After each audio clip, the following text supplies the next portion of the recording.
পাতারকান্দি আসামের করিমগঞ্জ জেলার উত্তরের এক ঐতিহাসিক প্রবেশদ্বার পাতারকান্দি, যে শহরের নামেই লুকিয়ে আছে পাথর, নদী আর বাণিজ্যর শত বছরের কাহিনী। আজ আমরা চলেছি সেই অতীতের পথে। যদি আপনার মনেও প্রশ্ন আসে যে পাতারকান্দি নামটা কে রেখেছিল এবং কেনই বা পাতারকান্দি নাম রাখলো, তাহলে শুনুন। কেউ বলে পাতারকান্দি অর্থাৎ নদীর ধারে জমে থাকা পাথর থেকে এসেছে নাম পাতারকান্দি, কিন্তু সেটা সঠিক নয়। তখন নদীর পথেই চলতো ব্যবসা বাণিজ্য, পাথর, চাল, ডাল, লবণ সব যেত এই রোড দিয়ে।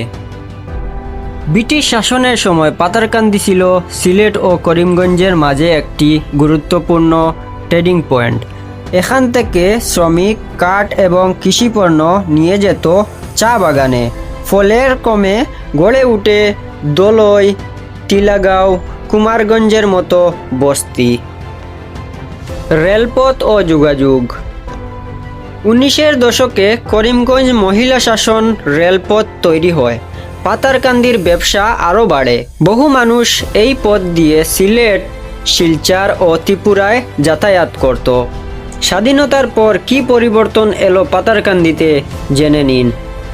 1987 সালে দেশভাগে করিমগঞ্জ ভারতবর্ষে থেকে গেল আর সিলেট চলে গেল পাকিস্তানে।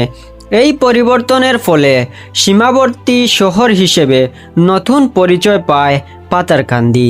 বাণিজ্য আসে, নতুন নিয়ম, নতুন পথ। সংস্কৃতি ও জনজীবন।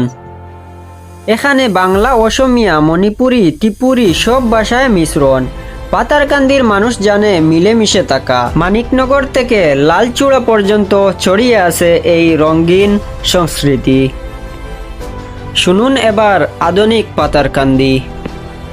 আজ পাতারকান্দি একটি ইতিহাস নয়, এটি একটি উন্মুক্ত সীমান্ত নগরী। জাতীয় সড়ক NH8 প্রতিদিন হাজার মানুষকে যুক্ত করছে অসম, ত্রিপুরা ও বাংলাদেশের পথেও। পাথর আর নদীর গল্প থেকে শুরু করে সীমান্তের ব্যবস্থা, পাতারকান্দি আজও তার ইতিহাস নিজের মধ্যেই আগলে রেখেছে। সেই ইতিহাসই আমাদের পরিচয়। তো এটাই ছিল পাতারকান্দির ইতিহাস। এই রকম ইতিহাস জানতে হলে আজব বার্তা ইউটিউব চ্যানেল সাবস্ক্রাইব করবেন এবং যদিও ফেসবুক পেজে দেখে থাকেন তাহলে ফেসবুক পেজটি ফলো করবেন। আরও একটি সুন্দর কমেন্ট করে আপনার মতামত জানাবেন। ভিডিওটি ভালো লাগলে বন্ধুদের সাথে শেয়ার করবেন। আজকের ভিডিওতে এতটুকু, ধন্যবাদ।